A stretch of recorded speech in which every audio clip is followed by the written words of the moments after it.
Hey everyone, it's Ben Hardy here, and in today's video we're reviewing the new Chevy Silverado HD Trail Boss.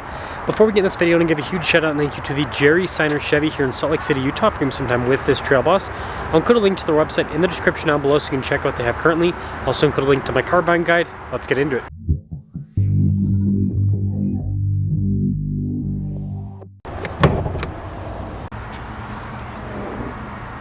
Under the hood we have a 6.6 liter diesel V8 that goes through a 10-speed automatic transmission. Power outputs are 470 horsepower and then 975 pound-feet of torque. Before we move forward with this review, I do want to mention if you want to see more videos just like this, then I recommend you subscribe because I post content every single day. So starting with the front end, I like how blacked out around the hood scoop. I think that's pretty cool. Of course we have the Duramax badge also blacked out, which looks pretty cool if you ask me. Really cool headlight design as well with the turn signal indicator and all of that. Grill's all blacked out. You've got the blacked out bumper with the red tow hooks in normal Trail Boss fashion. So yeah, front end looks pretty cool. Tire and wheel setup is 275 by 65 by 20 in the front and over in the rear.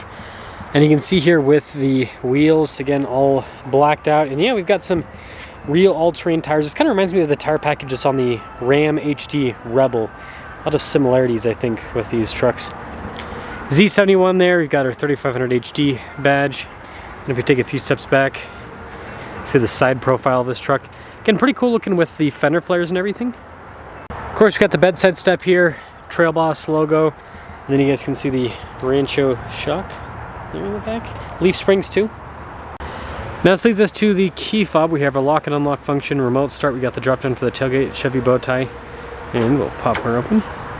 This one also has the multi-flex tailgate, so did I press the wrong button? There we go. Folds out to be a step system. We got a handle that helps us getting into the bed. All your plugins and everything for the fifth wheel. And we got an outlet back here as well. Protection from the factory. It's a nice setup. When you're all done, just pop that in, just like that, and then pop that up all in one motion, pretty easy. LT badge there on the back, got the giant exhaust tip there at the bottom, black painted bumper. So yeah, they did all the Trail Boss stuff on the exterior, and I think it looks pretty good. Let me know what you guys think about the looks. And popping inside, you can see we've got nice soft touch trim there, and down below you've got the wood trim as well. And then here are the seats. Do have the behind the seat storage, which is pretty cool. And yeah, nice trim here. Again, very much like the half-ton truck. Popping in, pretty easy to get in with the side step. See a little pocket here. Look at the cup holders there.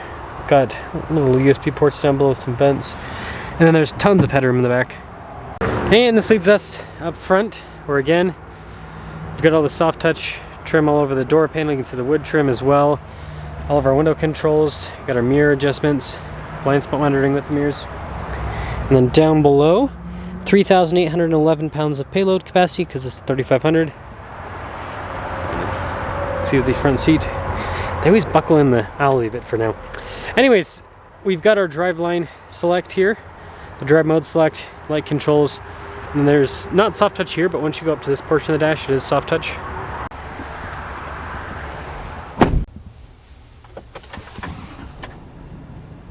Ooh. Now taking a look at the steering wheel, you can see soft touch all around, radio controls in the back, got a bunch of practical controls in the front, including controls at center, cruise control, heated steering wheel button, all of that. Turn signal, windshield wiper stalk. We got a column shifter here on the back, plus and minus, so you can shift the gears yourself. Full digital gauge cluster here, which we can scroll through and see different bits of info on the truck. I wonder if this has the same drive modes as the, yeah, just normal and off-road, just like the ZR2. 360 camera system, so you can see out of a bunch of different angles with the truck, which is great. And then as for the rest of the infotainment system, response time with the screen is quick. You got that little auxiliary tab there off to the side, some shortcut buttons on the side too. More physical controls down below. Notice for the diesel exhaust brake, lane departure, parking sensors, tailgate drop down, hazard lights, stability control, hill descent control. No selectable locker like the ZR2, so that's one downside with the Trail Boss. It's automatic. Got our trailer brake controls, and then you guys can see here with the heated seats, dual zone climate as well. And we've got tons of storage in this area. Also have a wireless phone charging pad. I like this trim. It's pretty cool. Same thing goes across the dash. Is it soft? No, it's plastic there. Interesting. That's funny. Glove box stuck for a second. But yeah, nice trim on the outside at least. Just a regular rear view mirror, power setting rear window, and then no sunroof. So here's our window sticker. There's a bunch, and I mean a bunch of different options.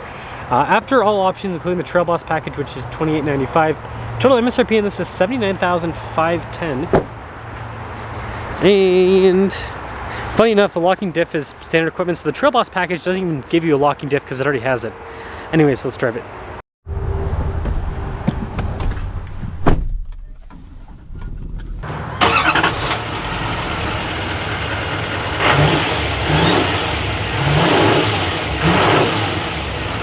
Well, let's talk about visibility before we set off. Let's turn this down. So over the hood, both mirrors, through the rest of the rear, and I'll just set off in this behemoth of a truck. It looks shockingly similar to the ZR2. They actually have a white ZR2 right over here. Right about there. I'm sure Justin's done a comparison. So I might consider doing one in the future, but for right now, I'm not going to. Yeah, shockingly similar with the aesthetic. I mean, there's obviously some key differences, but they look very, very similar. So, seat comfort's pretty good. Prefer the ZR2 seats personally, but these seats aren't bad. They're a little bit narrower, a little bit less plush.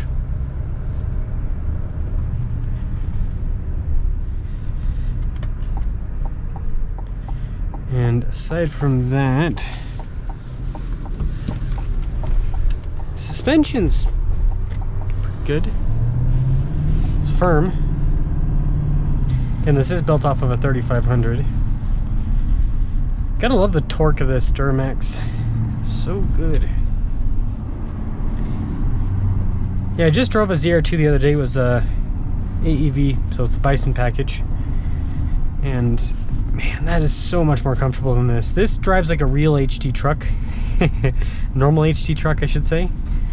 Whereas that ZR2 Bison, right, drives like a half-ton truck. It still has the size of the HD truck, but the suspension is just so much squishier. It's a lot more comfortable. It's a much more positive experience. Man, that person almost rear-ended that other person. Welcome to Salt Lake City, tailgate capital of the world. Ooh! Can't even put down the power. It's got too much. It's got too much. Yeah, it is a bumpy ride though. We'll see, the independent front suspension does help out a bit.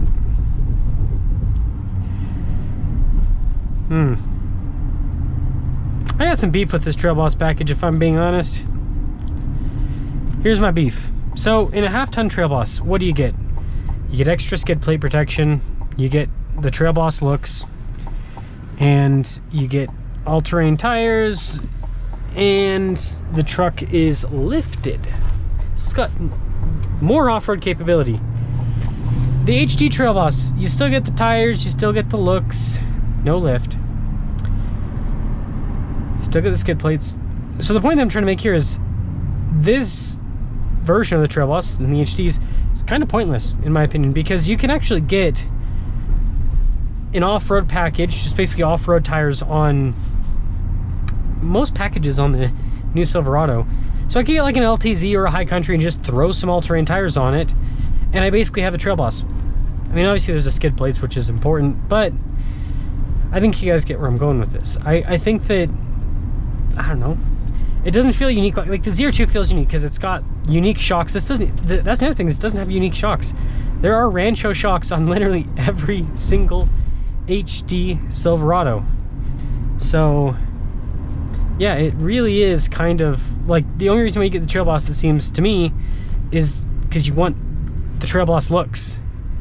But if you're looking at this from a practicality standpoint, I don't think it makes any sense. I mean, let me know if I'm wrong in the comments. But I just don't, I don't see the value like I do. Man, is it really that high with the tire pressure? 60, 80. Huh, no wonder this thing's riding rough.